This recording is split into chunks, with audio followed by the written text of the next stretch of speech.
Capital Wealth Counsel is an authorized financial service provider. For all your financial needs, please contact us at www.capitalwealthcounsel.co.za. Good day, my people. Welcome back to Capital Wealth Counsel. And thank you so much for taking the time to return to the channel and continue supporting, watching, liking, and learning, and making sure that you are equipped with sufficient information to navigate through your financial journey. For those that are new, my name is Edward Banda, the host of the show, Capital Wealth Counsel, and the purpose of the show is to obviously try and provide info tips around insurance and investments, estate planning, how you need to always stay within in terms of the insurance contract and make sure you're not stepping out and not following or notifying your insurance underwriters whom you have passed the risk to when your circumstances change. Like as the name of the show, quid pro quo by Capital Wealth Counsel, we always try to find topics that can help you understand a quid pro quo in insurance terms. Essentially, quid pro quo, a Latin word for those that are unaware, that simply translates to this for that. And effectively for me, having worked in the insurance space for many years, I see most of the transactions within insurance and investments as a quid pro quo. Essentially meaning if you're going to buy an insurance policy for your vehicle, you obviously pay a premium in return for indemnity should you suffer a loss or be involved in an accident. The insurance will then come through and pay for the damages to put you back in the same position. Essentially quid pro quo. Today I thought we should maybe go a lot more deeper and talk about a subject that many of us never want to discuss, which is death. Yes, death, as I did, but not in a bad way. I mean, for all of us that know, the only thing that's promised in life is death and taxes. I mean, if you're working in a structured environment and the revenue authority of your companies obviously need to collect funds from the working society by taxing, so that is definitely guaranteed. And unfortunately, all of us at different times will come to the day when death knocks on our door. And from an estate point of view, it's always important to have these conversations and plan accordingly, especially if you've got a family or you've accumulated assets over the years. You always need to have a plan and a decision made on how your assets will evolve or get distributed when that day arrives, right? And so essentially, as the topic of this video speaks about, the most important document you ever sign in your life. If you were to guess, I mean, what is the most important document that you think you will ever sign in your life? I'll pause for a minute whilst you digest. A lot of words come to your mind. It could be an acceptance of the 75 million rand lottery, or it could be a new employment contract, or maybe your marriage certificate. There's so many important documents, but I, for one, I feel that the most important document that each one of us need to sign, or will ever sign at some point, is our last will and testament. The will that specifically details assets that you own and lists the people that are going to inherit those assets. And obviously without that important document signed, as for South African law, which maybe many of us are unfamiliar, the law will then dictate how your assets get distributed, which is referred to as intestate succession.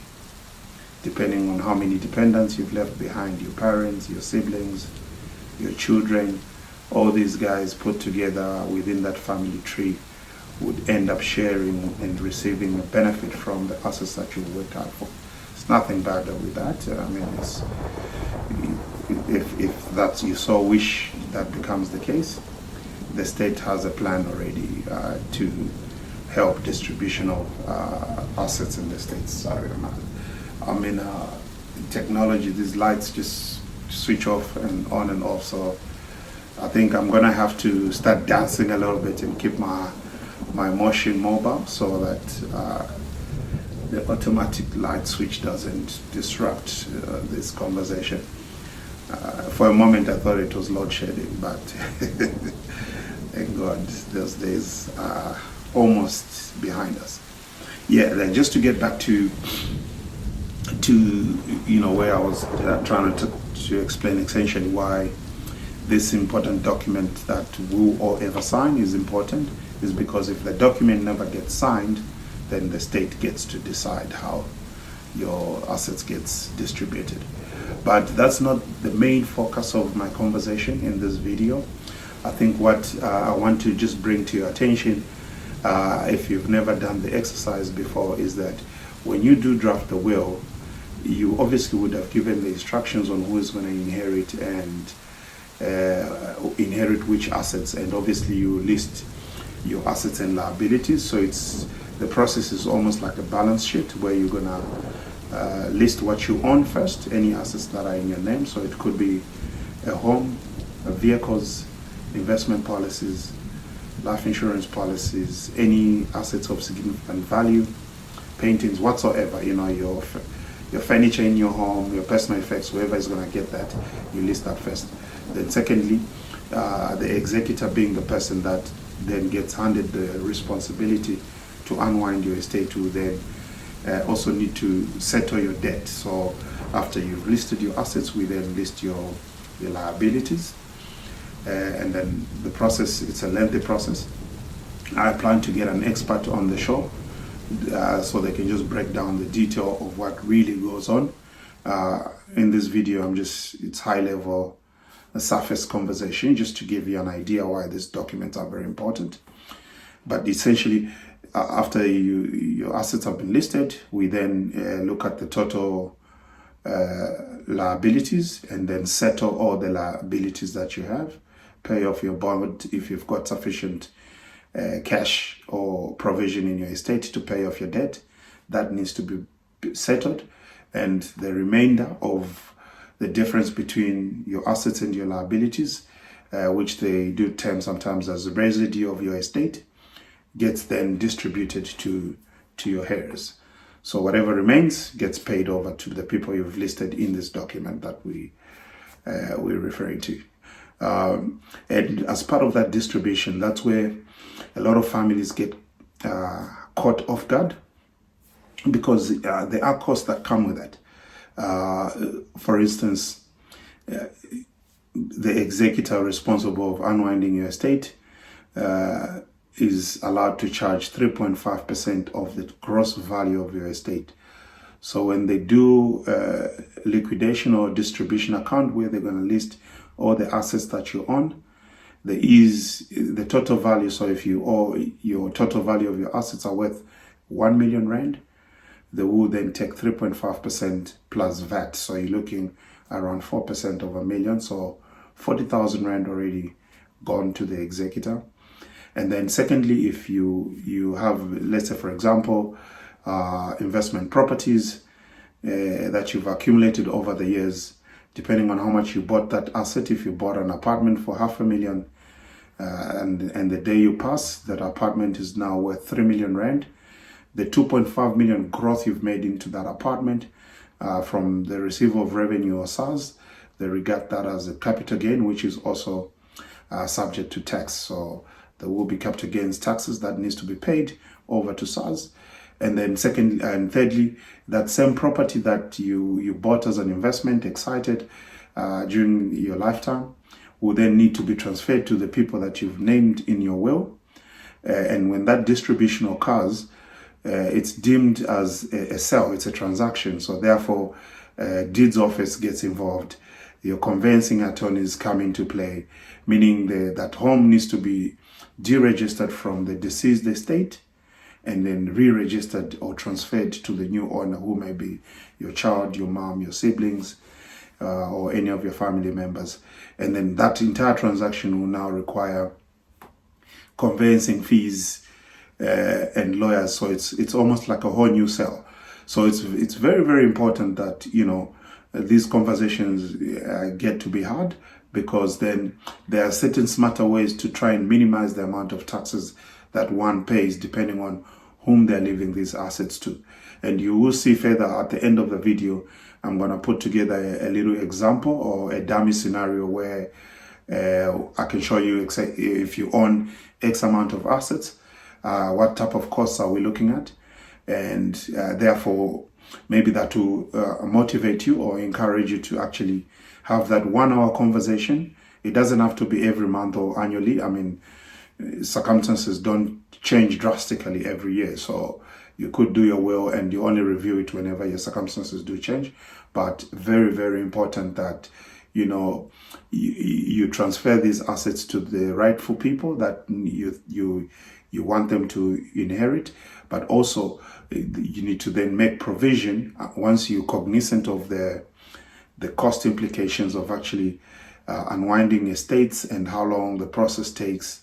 You can then start to invest in a clever manner. And even when you draft wills, with obviously the help of professionals like ourselves, your lawyers, your accountants, if you don't have one that can help you, visit capitalwealthcounsel.co.za, leave your details there, and we'll send a specialist to come and do a full needs analysis and just gives you an idea of the final cost in the estate. And if there are minor children and dependents, again, you don't want your assets, your life insurance policies and pension funds and investments sitting in the guardian fund, which is controlled by the state. And you'd find that the disadvantage to that, I mean, you can go on the DOJ, Department of Justice website. There's a lot of information around final estates and how they unwind and the rules around that. And it's a very daunting data or even thought to just think about the troubles or the complexity of what gets involved when estates are being unwinded and the like. And I mean, just back to my example where I was talking about investment assets that would sit in the guardian fund, you'll be disadvantaging your heirs because I think last time I checked, the guardian fund will only add a mere 5% interest on the asset that they'll be holding on behalf of your child. Whereas if you had a will that made provision that any monies or assets you're leaving to a minor child be held in a trust, the trustees of a trust can then maybe make better investment decisions to try and grow and protect effectively the assets that you're leaving below for your minor assets. But yet again, these trustees and the trust that get set up come at a cost. I mean, on average, you would pay between 1% to 1.5% of the total value of the assets that are sitting in your child's testamentary trust, should you choose to go that route. And over time, these costs can be quite enormous. So it's all these expenses that one needs to be cognizant of. And then also with the guidance of a professional, you then get guided on how to minimize the tax liabilities, and you can start investing and buying these assets in more efficient vehicles to make sure that, when you're not here anymore, your legacy will continue protected, and it will continue to grow for the next generations. Hence, this one important document that we all need to sign becomes a very, very essential or important document. Just stay on for a bit. I'm gonna share a screen and put together a little sample scenario of the cost of estates, just on a surface level, but I certainly would need to bring in the services of my colleagues in the industry, professionals that deal with wills and trusts, and they can explain to you in detail the exact numbers. But I mean, even when you go on the internet and just Google around wills around South Africa, it's heard. I mean, it's no secret that more than 70% of South Africans would die without a valid will in place, and 90% don't plan for the unexpected cost of dying, and those costs is your executor fees, transfer costs for your immovable property. I mean, I didn't mention the estate duty that gets paid to SARS if your net estate is more than 3.5 million rand. These layers just keep on piling and piling and piling. And if you, in case you didn't know, if your estate was more than 250,000, because we do get clients that will tell us, no, but I don't own a lot of assets, you know, there's no need for me to draft a will. I only have a simple car and maybe a pension, investments in the bank and the like.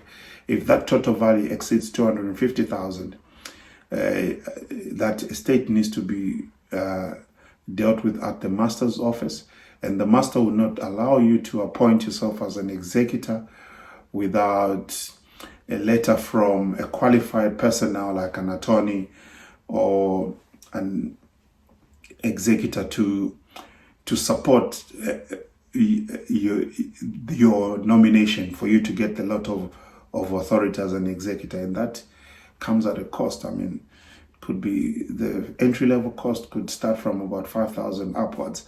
So again, if you're leaving minors behind or aging parents that do not have the time and energy or even the knowledge on how to run about this, you'd find that the estate gets frozen, your bank accounts are frozen, your family won't have access to the money and the wealth you've left behind, because they still need to pay all these legal small fees that accumulate into a massive amount of money over time by the time the estate gets unwinded. So by starting the conversation of drafting a will, I think it opens a lot of doors and windows for one to understand the implications of what will be left behind, and then we can plan effectively and guide you.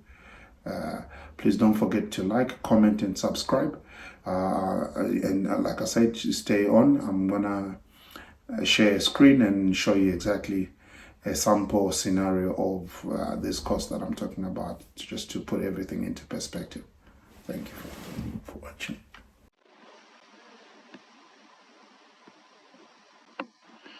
So this is, I've just done a scenario based on two costs that one would incur in an estate. So on the far right here, we're talking about executable assets. So the one asset that many of us would always want to own when through this life journey is property. So the example here is if your property is worth 2 million rand, and then you have 100,000 cash in the bank and maybe a 300,000 investments, and your vehicle is worth 500,000, and then you also have maybe your home contents, your furniture in your house, valued at 200,000. If you add up all these assets, the total value comes to about 3,100,000, which we call total executable estate, with the 3.5% plus VAT executor fee. Not sure if you can see, that comes to about 124,775 that your family needs to pay to the chosen executor to unwind. Therefore, if you have a will, you'll have the opportunity to decide how this gets done, and then see who is the rightful person to execute your estate. So that's the first cost, 124,000. And then secondly, if you've got a minor child and you're leaving behind 2 million rand into the child's trust, which we call the testamentary trust. Again, there are trust fees. If I use an example of 1.5% per annum in trust fees, the estimated testamentary trust fees over a 10-year period on a 2 million rand asset is about 345,000. So ideally, you can see that almost a quarter of what you're leaving behind is going in trustees' costs over that 10-year period. And if you add the two amounts together, you just over 400. It's about 465,000 thereabout. Yeah, 469,000. So ideally, just over 500,000 rand gone on a 3 million rand estate over a 10-year period. So very important to have these conversations, get these wills done. And thank you. So it's extremely important. It's important. Thank you for watching. Please don't forget to like and subscribe and comment, and I'll see you in the next video.